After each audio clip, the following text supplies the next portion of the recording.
Here we are, Nobody's Talking Politics, and we have Lou Gallo. Now, I'm going to say Lou Gallo, not Callow. I'm sure you're my cousin Vinny versus everybody. Yeah, I'm talking about having Lou Gallo. I saw. Jerry Callo? Gerry Callo? Yeah, no. Did you say Gerry Gallo? Yes, it did. Gallo with the G? Gerry Gallo's dead. Well, I'm not Gerry Gallo. I'm Gerry Callo. C-A-L-L-O. Now, you are the chairman for the Commission of Social Justice. The New York State Chairman. New York State Chairman. Okay, that's the anti-defamation branch, Okay. and also the positive image arm of the Order Sons of Italy in America. See, the Order does three things, Jerry. Mm-hmm. We promote the culture and the language, especially amongst second and third generation people. We don't want to lose that. Right. This is our ancestors, this is our grandparents, our great-grandparents that brought this over.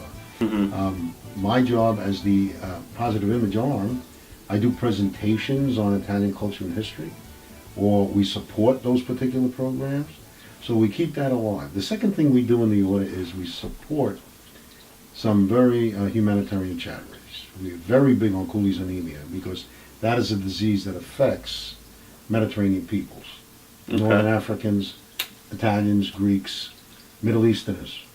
Tell us a little bit about the disease itself. Okay. What we do is we have made we actually have a person who is the state chairperson for that. And this particular lady sponsors what is called a dine-around every April. And I'm telling you, we put at least close to 300 people in a room. And we bring in one given night, close to $30,000. Wow. A lot of this money goes into research to try to find a cure, and they're getting pretty close. And we are an important cog in that wheel. So that's a principal charity for us. That's terrific. We also give charitably to Alzheimer's, cancer. We have a group that I'm also a part of, the Gift of Sight, where we actually meet with people who are in the field of ophthalmology, and we also honor any humanitarians working in the area of sight and to eradicate preventable blindness. We do this, we collect eyeglasses. The third thing we do is my group. We fight the Commission for Social Justice fights bias and bigotry against Italians and Italian Americans. Of course, the big thing we really fight a lot about is this stereotype about being mafia and all Italians being mafia. Also, some of the buffoonery that goes on. The Guidos, the Guidettes, the clothing, the big hair, the language, and all that. Hey, Paulie, where you been? I haven't seen you again at the shop. Hey, Tony, hey, how you doing? I've been busy. Yeah, you could do it in jest, but a lot of times it's done so repetitively, we fear that if each individual producer does this, in the aggregate, it's going to create a perception of Italian people. That's not true. Right. I mean, after all, if you look at the legacy, and a lot of us are very steeped in Italian culture, language, and history, when you look at the legacy that we have, that goes back to the ancient Etruscans, I mean, you can be very, very proud. I mean, the litany, Columbus, Verrazzano, DiMaggio, Rizzuto, Berra, Marconi. It goes on and on and on. Fermi, Fauci, Pirandello. I say publicly the Jews might be the chosen people of God, but the Italians were the chosen people of culture. Any great development in development of Western civilization, guaranteed there's an Italian behind it, or a group of Italians behind it. And one of the things that I'm doing now that's playing to rave reviews is History in a Box. I had one lodge in Farmingdale, the Columbus Lodge, at one time asked me, why don't you do a program for us? So I said, yeah, what am I going to do? I'm a former social studies teacher. Okay. So this is up my alley. So I'm sitting at my desk. This is exactly how this materialized. I'm sitting at my desk and I'm looking at my phone and I go, phone. Antonio Meucci, and then a thermometer, Galileo, the battery, Alessandro Volta, the radio, Marco. I got it. I take a box and I go around the house and I pluck all this stuff in my box. And people would ask me, what's in the box? I tell you. I get really dramatic about it. Well, I can't tell you. You gotta wait for the program. So I build that curiosity. Right. What I do is I take an artifact out, one at a time. I have a story behind that artifact. Each of the stories are connected. The connection of all the stories creates the theme that you are surrounded every single day of your life. Every single day of your life with Italian inventions and innovations you take for granted.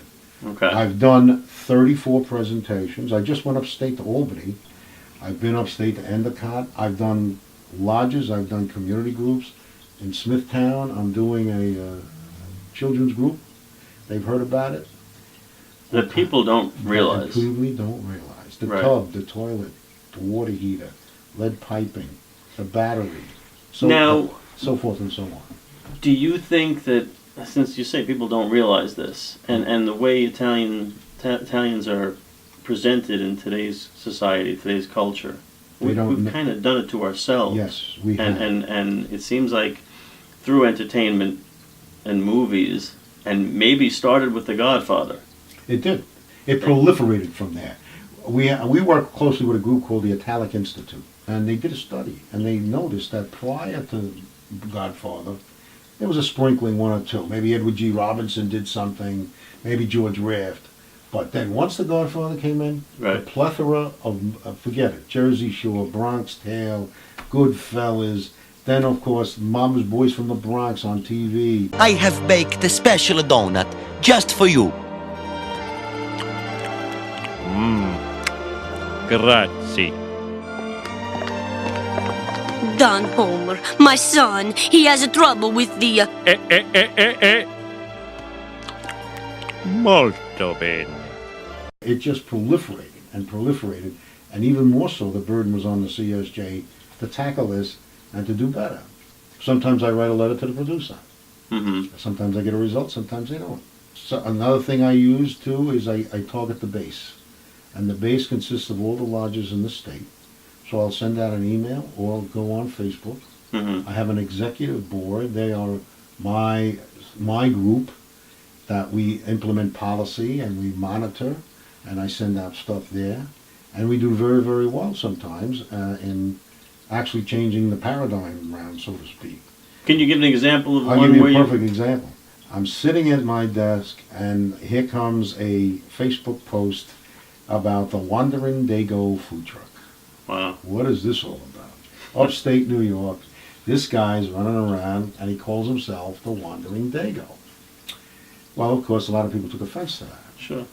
Well, I sent out a potpourri of Facebook posts and emails, and I gave out their phone number, their email address, and we barraged the heck out of them. Mm-hmm. At which point, our counsel on our board said, gee, when you approach these problems, you like to kill an ant with a sledgehammer. And I go, yes, I do. He says, let me negotiate with them and see what I can do. Well, they flatly refused. These were young Italian Americans. They were Italian Americans, and they said they did this in honor of their parents. Now, if you talk to the old timers in the order, or any old timers prior to our generation, they were discriminated against with that word. Sure. And as you go from generation to generation, you lose that because it's not as popular.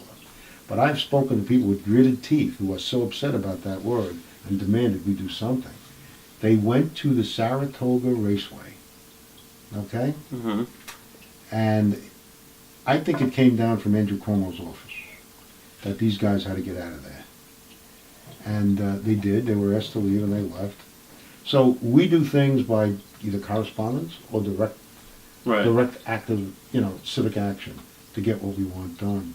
The big battle we're fighting now is a lot of the indigenous people, the Native Americans, are trying to get rid of Columbus Day. Right. And in Colorado was our great victory. We did get political because we had to. The legislation was sponsored by a committee in the state legislature in Colorado. We found that who those committee persons were entertaining that resolution. And I tell you, Jerry, it was practically daily. And eventually that resolution died in committee. Mm-hmm. And now the gentleman who presented and sponsored that resolution is again running for office and says that he's going to go back and do it again. And I think if you go back and look at a lot of people throughout history, in a different time period, people behave differently. Exactly. And honoring, we either honor no one, or we accept that they were in an era where certain behaviors were acceptable in that time period. Right. It seems like everything's under attack these days. We're in a cultural war. I really believe this. And some of our cherished virtues and some of our cherished institutions are under direct attack by a very strong, radical group that has a different view of what America's all about. Mm-hmm. And people like us in CSJ are fighting to protect it and defend it. We take a very positive view of Columbus. We're very supportive. He's an Italian icon because of his actual exploits were a discovery from the European frame of mind in the 15th century. And of course, eventually influenced the development of the Western Hemisphere and brought a migration of peoples with their ideals and with their folkways and mores to this continent, which eventually created the greatest country on the face of the earth. Now, we are supportive of Indigenous Peoples Day. You want your day, you should have your day. Just don't do it on Columbus Day. Right, sure.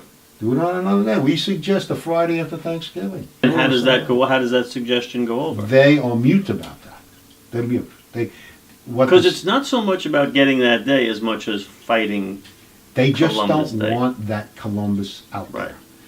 Now, let me ask you now. Also, you were talking about the wandering Dago truck, which that word. Can you tell me a little bit more about that word? That word was used back. Let's see. What are we talking? Hundreds of years ago. That was a term used for Portuguese, Spanish, and Italian day laborers. And a lot of these, they were unskilled workers, and they wanted to get paid by the day. They didn't want to get a paycheck like every 2 weeks or every week. As they work, they want to get paid. Right. So the expression is, as the day goes. So that expression connected with those groups. And so the short form eventually evolved to Dago.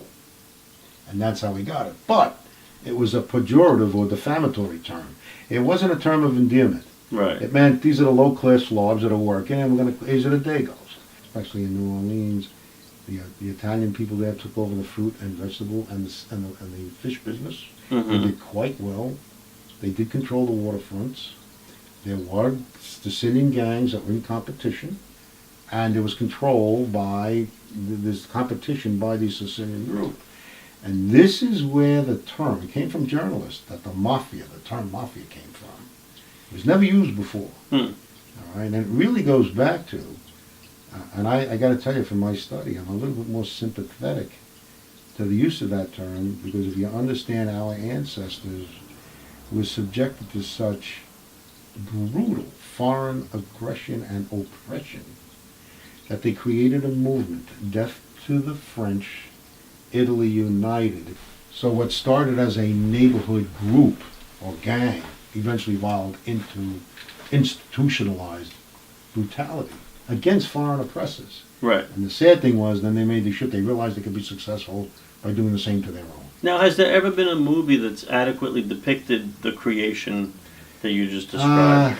No, not in my estimation. Because in comparing it to African Americans, everybody knows that story of how African Americans in this country, where they came from, how they developed, how they've been mistreated.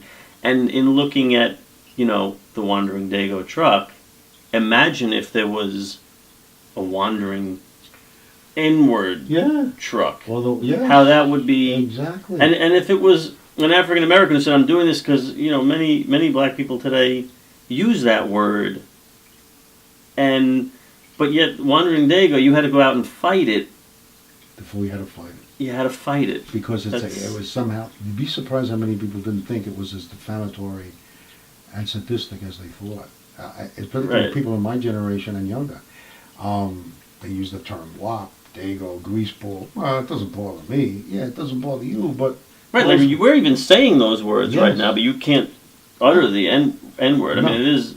No, we're beyond that, so when they hear, younger generations hear these terms, they're not as, they don't identify with them, so it doesn't harm them much. So that's why I see a lot of young people acting out like they're John Gotti or they're this or they're that. Right. And I have to pull them aside. When I was a teacher, I had some kids like idolize these guys. Yep. Because there's this mystique that they're tough and they can beat the game, they can beat the law, they can get what they want, and they get what they want.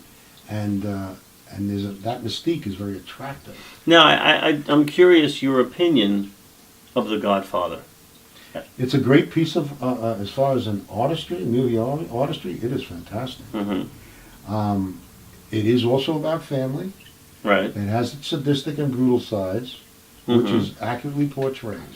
What we in the CSJ have a problem with is the proliferation of so many more than that. Continuing that as... We can't repudiate that. That's part of our history, and there's a reason Right. for it, as I just described. It was a response to foreign aggression and oppression. And especially Sicilians, who really, and any southern Italians from Calabria or Apulia can understand this, because that's the background my people come from too. And that is, that was a way to protect themselves. And it didn't matter whether you were an Arab, a Greek, a Roman, a Frenchman, or a German, you were still the same guy. You're going to be the oppressor. And I can't even rely on my local government, because most of them in the Kingdom of the Two Sicilies, as that kingdom was called at the time, were mostly northerners, had absolutely no regard or respect for Southern Italians. Mm-hmm. Well, what did they do? There was a vacuum. They had to fill it. They filled it with these local toughs and their bosses, and who could control the neighborhood, give them safety, ward off foreign oppressors, as brutal as it may be, and create a measure of safety for these people. That's what it was. The sad thing is, in my study of it, is that they began to turn against each other. Right. And that was the lousy part. And that's and how also, did that happen? because that's part of our history. We always say, when Garibaldi made his run from Sicily all the way up and met the King Vittorio Emanuele from the north, and they met at that one spot, and Garibaldi handed over all the territories he had conquered.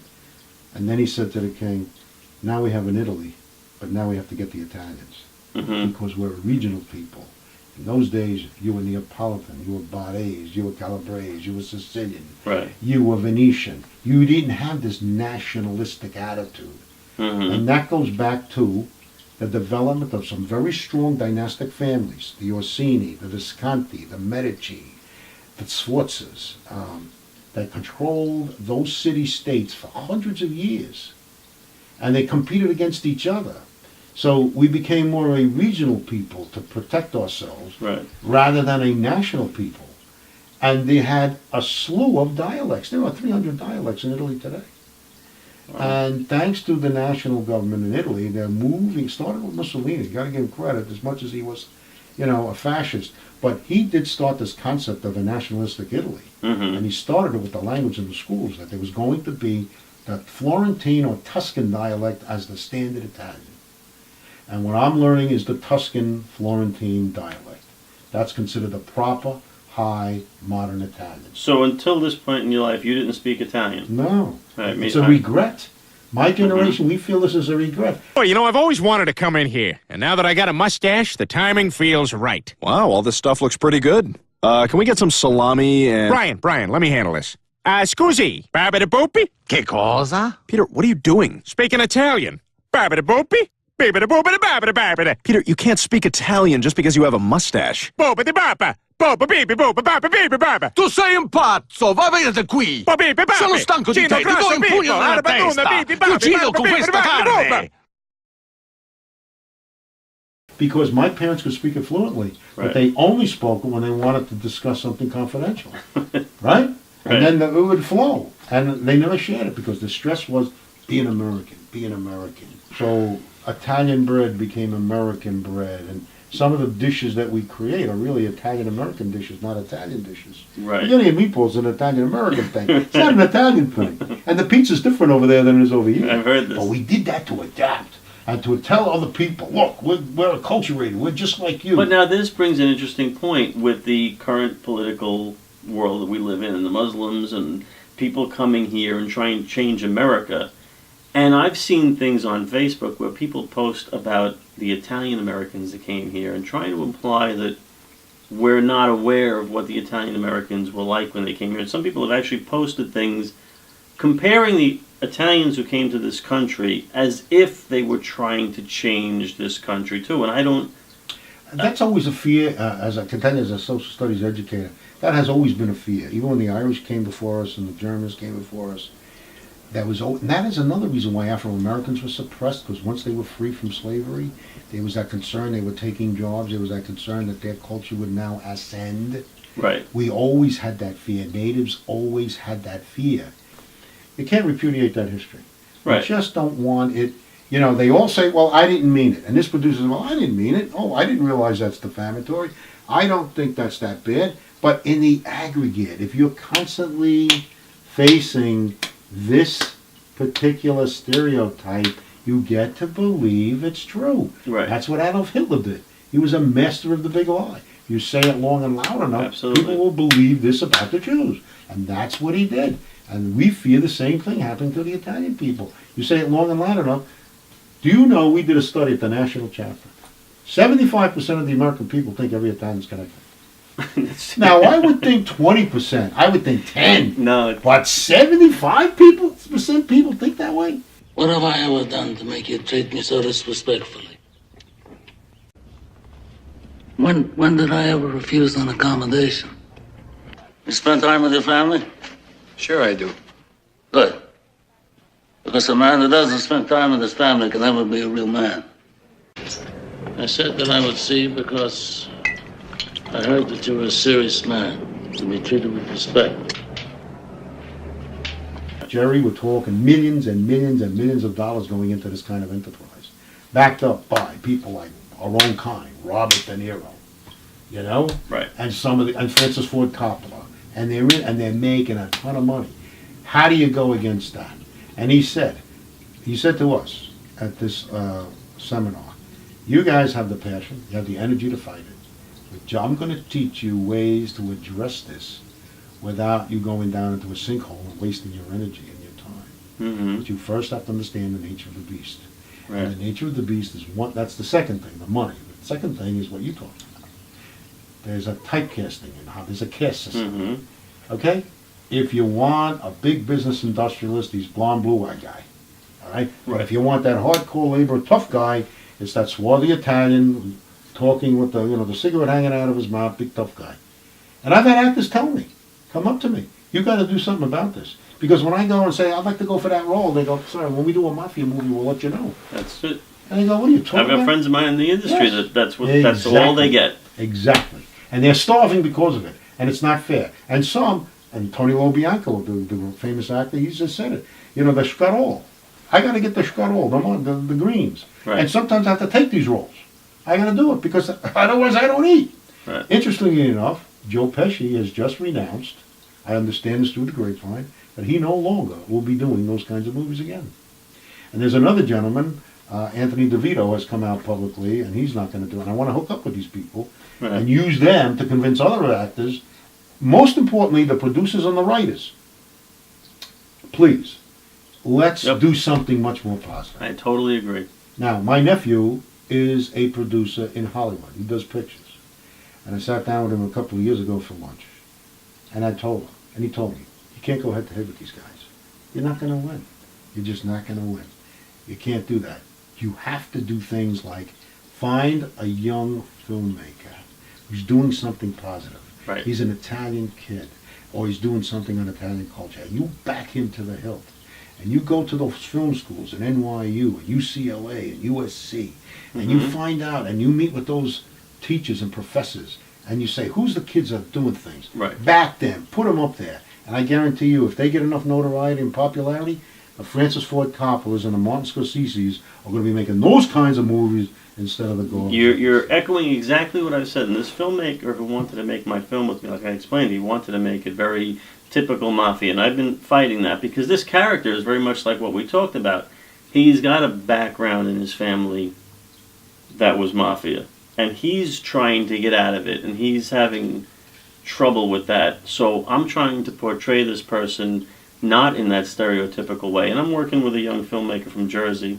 His name is Michael Altino, and he's in his mid-20s. And he's a very talented filmmaker, and we've talked about this, not wanting to go down that stereotypical route when we make this film. But it's very hard. Robert Finaro is an actor from The Sopranos, and he's been involved in a couple of local productions. And I know it's frustrating for a lot of these actors because they get the parts playing these typical characters, these stereotypical characters, and they want to work, but it becomes monotonous. And you look at a De Niro, who has just played the same character. I mean, brilliant actor. When he plays different roles, a handful of different roles that aren't that stereotypical character, he is a very talented actor.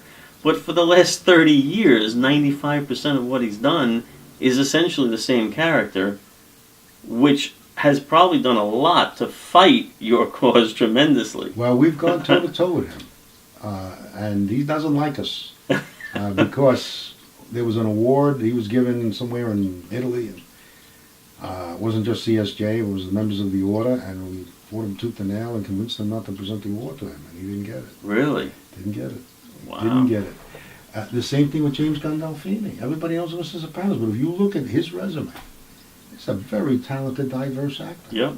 But what is he remembered for? The Sopranos, because he did it for 6, 7, 8 years. You know, whatever. And then people are attracted to it. He's a mystique, you know. And the mystique is created because these guys did beat the system in a lot of ways. And people like that. It's like a vicarious experience. I got to pay my taxes, and if I cheat, I get caught. But look at those guys. They get away with it. Yep. Wow. And they do it with class, because the old-timers in the mafia had class. You know, they, even as brutal as they were, they never shot you up or whacked you in front of your parents or your children. They took you out on the street. But it's different. And some of the dons are complaining about it. These guys today, they have no sense of, no sense of decorum at all, even in that brutal subculture. And it creates that mystique. And a lot of young Italian men like that because we're tough. So influenced by it. You know what? We get our way. And I had to talk to some of them and say, let me tell you something. You go toe-to-toe with those people. Let me tell you something. They would wipe you out and put their head on a pillow and not think twice about it. Right. You know? It's nothing to be idolized. It's a different kind of alternative universe that has its own subculture that's very, very destructive. Right. Very destructive. And people draw the fun out of it. Like, even I go into a restaurant, I like to face the door, because, you know, that's how it was in The Godfather, you know. That's right. But that's, like, silly when you think about it, because you're almost playing tough guy. Like, he needs to know if having done bad things makes him a bad person. He's questioning his faith. The quest for knowledge is not a betrayal of faith. What if he has lost his faith? You're always going out. Where you going now? Away from here. I hate it here. Yeah, she just left. And I want to know where she went. It's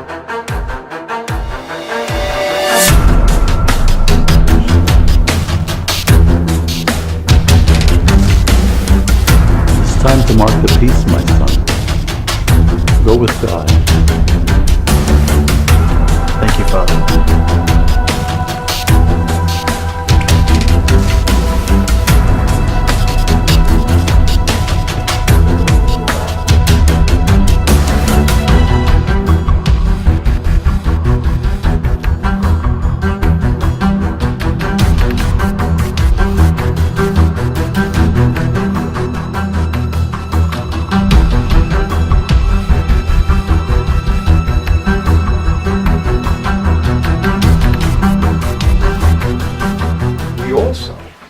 at some of the fundraising events, right, or some of the dinner dances. There's some very highly talented gentlemen and ladies. Well, I can get them all involved with my film, too. Tarantella, doing the Tarantella. Hmm. Of course, we have a whole bevy of people who can sing Italian popular music and opera. And you talk about engaging when those opera singers come on, the voices, I'm telling you, Jerry, Italians make the best tears singers. dripping down their face. Yeah. And then, of course, the food is a given. You know, that's part of the culture. Well, you'll definitely have to keep me posted with this, because if people wanted to get involved, helping to get involved with this cause, how would they go? Contact me. Okay. Lou Gallo. You can catch me on Facebook, www.facebook.com/Louis Gallo. That's one way to get in touch Gallo, with me. not Callow. Right, G-A-L-O, like the wine. You can catch me on my phone, which is at home at 631-821-2290. I live in Miller Place, Suffolk County. Or my cell, 631-707-5017. Or my email address, which is ljgallo@optonline.net. Okay. And we'll put you right on the team. I don't know how to do anything else.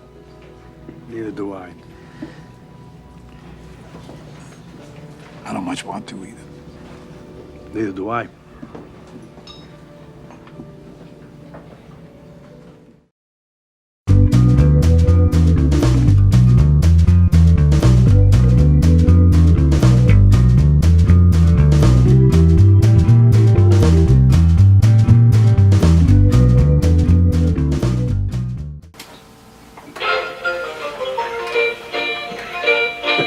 When the moon hits your eye like a big pizza pie, that's amore. When the world